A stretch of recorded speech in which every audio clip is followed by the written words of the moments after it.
Hi friends, welcome to my channel. సిద్ధుని CEO సీట్లో కూర్చోబెట్టి విజయ్కి ఊహించని షాక్ ఇచ్చిన ప్రేరణ. అసలు ఇదంతా ఎలా జరగబోతుందనేది ఈ వీడియోలో తెలుసుకుందాం. సిద్ధు ప్రేరణ గురించి చెప్తూ ఉంటాడు. ఈరోజు ప్రేరణ కేవలం నా కోసం వర్షాన్ని ప్రాణాలకి తెగించి కాపాడి తీసుకొచ్చిందమ్మా. ప్రేరణ నాకు సహాయం చేస్తుందని దుర్మార్గుడు నీకు ప్రేరణ మీద లేనిపోని చాడీలన్నీ కూడా చెప్పాడు. ప్రేరణని నీకు దూరం పెడదామనుకున్నాడు. ఈరోజు ప్రేరణ ఇద్దరి ఆడవాళ్ళ జీవితాన్ని కాపాడింది అని అంటూ చెప్తూ ఉంటాడు సిద్ధు. అప్పుడే ప్రేరణ అయితే, లేదు సిద్ధు, నీ చెల్లెలి జీవితాన్ని కాపాడాలని నీ తపన, మీ అమ్మ ప్రేమని దక్కించుకోవాలని నీ ఉత్సాహం నన్ను ఇక్కడి వరకు తీసుకువచ్చింది. ఈరోజు ఇద్దరు ఆడవాళ్ళ జీవితం కాపాడేలా చేసింది అని అంటూ ఉంటుంది ప్రేరణ. అయితే ఇక ఆపుతారా మీ భజన అని అంటూ గట్టిగా అరుస్తాడు ఘన. అయితే అప్పుడే ఇక అందరూ కూడా షాక్ అయిపోయి చూస్తూ ఉంటారు. అత్తయ్య గారు, ముందు వీళ్ళు ఇలాగే భజన చేస్తారు, నేను అలాంటి వాడిని కాదని ఇక్కడ అందరికీ తెలుసు, మీకు కూడా తెలుసు. ఇక్కడ ఉన్న వాళ్ళు ఎవ్వరూ మీ మాటలు నమ్మరు, అత్తయ్య గారు కూడా నమ్మరు.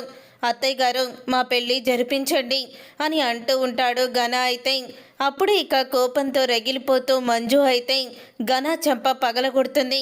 ఘన చెంప పగలగొట్టి, ఏంట్రా, నేను ఈ పెళ్ళి జరిపించాలా? నీ కంటికి నేను ఎలా కనిపిస్తున్నాను అని అంటూ మంజు అయితే ఘన చెంప పగలగొట్టి అందరికీ కూడా షాక్ ఇస్తుంది. అప్పుడే ఇక ఈశ్వరి అయితే, వదిన అని అంటూ ఉంటే, ఎవరు నీకు వదిన? అయినా ఇలాంటి కొడుకుని కన్నావో? అసలు నీకు బుద్ధుందా? నీ కొడుకు ఇన్ని తప్పులు చేస్తుంటే రాయిలాగా నిలబడి చూస్తున్నావో? ఎందుకు చేశావురా? ఒక ఆడపిల్ల జీవితాన్ని ఎందుకు నాశనం చేయాలని చూసావు? మరొక ఆడదాని మెడలో తాలి కట్టి ఇద్దరు ఆడవాళ్ళ జీవితం అంతా ఆడుకోవాలని చూసావా అని ఆ చంప ఈ చంప వాయించడం మానేసి ఇంకా అడ్డుపడుతున్నావా అని ఈశ్వర్ని కూడా తిడుతూ ఉంటుంది మంజు. అయితే అప్పుడే నా కొడుకు అలాంటి వాడేం కాదు అని అంటూ ఉంటే, అవును, నీ కొడుకు మీద ఉన్న నమ్మకం నాకు నా కొడుకు మీద ఇప్పటి వరకు లేకపోయింది. నా కొడుకు వీడి గురించి చెప్తూ ఉంటే నమ్మకుండా నా కొడుకుని ఇంట్లో నుంచి నేను బయటికి వెళ్ళిపోమనే పరిస్థితి తీసుకువచ్చాడు వీడు అని అంటూ ఉంటుంది మంజు. అయితే అత్తయ్య గారు, నేను చెప్పేది నిజం. సాహితి, నేనంటే నీకు చాలా ఇష్టం కదా, నన్ను పెళ్లి చేసుకుంటానని చెప్పు సాహితి అని అంటూ ఉంటే అప్పుడు ఇక సాహితి కూడా ఘన చెంప పగలగొడుతుంది. మా అన్నయ్య ఎప్పుడూ కూడా నా మంచే కోరుతాడు, కానీ నీ విషయంలో నేను మా అన్నయ్య మాట కూడా వినిపించుకోకుండా చాలా పెద్ద తప్పు చేశాను. ఇప్పుడు నువ్వు చేసిన దానికి శిక్ష ఏంటో తెలుసా? ఆ అమ్మాయి మెడలో నువ్వు తాళి కట్టడమే. రా వర్ష అని అంటూ సాహితి అయితే వర్షాన్ని స్టేజ్ మీదకి తీసుకువెళ్ళి పెళ్లి పీటల మీద కూర్చోబెడుతుంది. నువ్వు ఈ అమ్మాయిని పెళ్లి చేసుకోకపోతే ఇక్కడ ఉన్న వాళ్ళు ఎవ్వరూ కూడా నిన్ను బ్రతకనివ్వరు, ఆ అమ్మాయి మెడలో తాళి కట్టు అని అంటూ ఉంటే ఇక చేసేదేమీ లేక వర్ష మెడలో తాళి కడతాడు ఘన. అయితే వర్ష మెడలో తాళి కట్టాక, ఏ ప్రేరణ, నీ అంత తేలుస్తాను అని చెప్పి వార్నింగ్ కూడా ఇస్తాడు. నువ్వేం చెయ్యలేవురా, పో అవతలకి అని అంటూ ఉంటాడు సిద్ధు. అయితే అప్పుడు ఇక సాహితి అయితే సిద్ధుని పట్టుకొని ఏడుస్తుంది. అలా ఏడుస్తూ ఉన్న సాహితిని చూసి, ఎందుకమ్మా బాధపడుతున్నావు?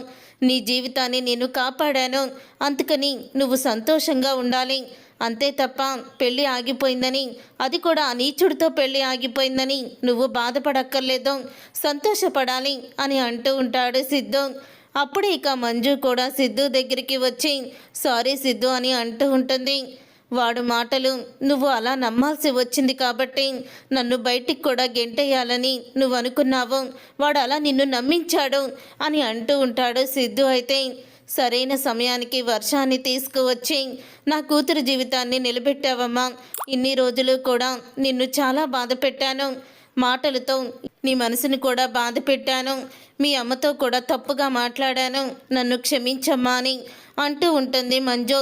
అయ్యో ఆంటీ, మీ పరిస్థితుల్లో ఎవరున్నా కూడా ఇలాగే చేస్తారు అని అంటూ ఉంటుంది ప్రేరణ. అయితే తర్వాత ఇక విజయ్ అయితే, మొత్తానికి నీ చెల్లి జీవితాన్ని కాపాడుకున్నావురా సిద్ధు అని అంటూ ఉంటే, సరే అమ్మా నేను వెళ్ళొస్తాను అని అంటూ ఉంటాడు సిద్ధు. అయితే రే సిద్ధు, ఇప్పటికైనా మాతో పాటు ఇక్కడే ఉండరా, అందరం కలిసే ఉందాము అని అంటూ ఉంటే, అవును బాబు, కలిసే ఉందాము అని విజయ్ కూడా అంటూ ఉంటాడు. నువ్వు వస్తే బాధ్యతలన్నీ నీకు అప్పచెప్పేస్తాను. కంపెనీ సీఈఓగా నువ్వే ఎప్పుడూ కూడా నువ్వే కంపెనీ సీఈఓ సీట్లో కూర్చోవాలి అని విజయ్ అయితే ఇక మంజు ముందు మార్కులు కొట్టేద్దామని సిద్ధునైతే పొగుడుతూ ఉంటాడు. అప్పుడు ఇక సిద్ధు అయితే వెళ్దామా ప్రేరణ అని ఏమీ మాట్లాడకుండా అక్కడి నుంచి అయితే వచ్చేస్తాడు. అప్పుడు ఇక ప్రేరణ అయితే చూడు సిద్ధు, ఇప్పుడు నువ్వు కలెక్టర్ అయినంత మాత్రాన నీ కాళ్ళ మీద నువ్వు నిలబడతావు, కానీ అక్కడ ఆ నీచుడి చేతిలో మీ అమ్మ మీ చెల్లి కూడా ఉన్నారు. తన కూతురే కాబట్టి మీ చెల్లిని ఏమీ చెయ్యడు ఆ నీచుడు, కానీ ఆస్తి కోసం మీ అమ్మని ఏదైనా చెయ్యొచ్చు. అందుకనే నువ్వు ఇంట్లోనే ఉండాలి. ప్రతిసారి మీ అమ్మ ముందు నిన్ను ఇరికించి ఇంట్లో నుంచి బయటికి పంపించేలా చేసింది ఆ విజేంద్రవర్మ, కానీ ఈసారి నువ్వు ఇంట్లో నుంచి బయటికి రాకూడదు సిద్ధు. అడుగు మాత్రం బయటికి వెయ్యకూడదు. ఎందుకంటే మీ నాన్నని చంపి ఆస్తిని కొట్టేయాలనుకున్న విజేంద్రవర్మ నిన్ను కూడా మీ అమ్మకి దూరం చేయాలని చూస్తున్నాడు. అందుకని కావాలని గొడవ పెట్టుకొని నిన్ను రెచ్చగొట్టి ఇదిగో ఇక్కడ వరకు తీసుకువచ్చాడు. అందుకని నా మాట విను, నువ్వు వెళ్ళి కంపెనీ సీఈఓ సీట్లో కూర్చో. నీ కళ కలెక్టర్ అవడమే అయితే అలా సీఈఓ సీట్లో ఉండి కూడా నువ్వు కలెక్టర్ అవ్వచ్చు అని అంటూ ఉంటుంది. ప్రేరణ అయితే ముళ్ళుని ముళ్ళుతోనే తీయాలి. ఆ విజేంద్రవర్మ నీకు చేసిన అన్యాయానికి అతని స్టైల్లోనే నువ్వు దెబ్బ కొట్టాలి. నువ్వు దెబ్బ కొట్టాలి అంటే రేపు సీఈఓ సీట్లో నువ్వు కూర్చోవాలి అని అంటూ ఉంటుంది ప్రేరణ. అప్పుడే సిద్ధు అది విని, ప్రేరణ నువ్వు చెప్పింది నిజమే, రేపే నేను సీఈఓ సీట్లో కూర్చోబోతున్నాను అని అంటూ ఉంటాడు సిద్ధు అయితే. అప్పుడే ఇక సిద్ధు అలాగే ప్రేరణ ఇద్దరూ కూడా బయలుదేరుతారు. అప్పుడే ప్రేరణ అయితే ఆంటీ మీరు తొందరగా ఆఫీస్కి వచ్చేయండి అని అంటూ ఫోన్ చేస్తుంది మంజుకి. ఆఫీస్గా ఎందుకమ్మా అని అంటూ ఉంటే, ఏం లేదు, మీ కొడుకుని మీరు ఎలాగైతే చూడాలనుకున్నారో అలాగే ఇప్పుడు చూడబోతున్నారు, తొందరగా వచ్చేయండి అని అంటూ ప్రేరణ ఫోన్ పెట్టేస్తుంది. ఎవరు ఫోన్లో అని అడుగుతూ ఉంటాడు విజయ్. అప్పుడే మంజు, ప్రేరణ ఫోన్ చేసిందండి, మీరు మీ అబ్బాయిని ఎలాగైతే కోరుకున్నారో అలాగే మీకు చూపించబోతున్నాను, త్వరగా ఆఫీస్కి వచ్చేయండి అని ఫోన్ చేసింది. అసలు ఏం జరుగుతుందో అక్కడ అని అంటూ ఉంటాడు.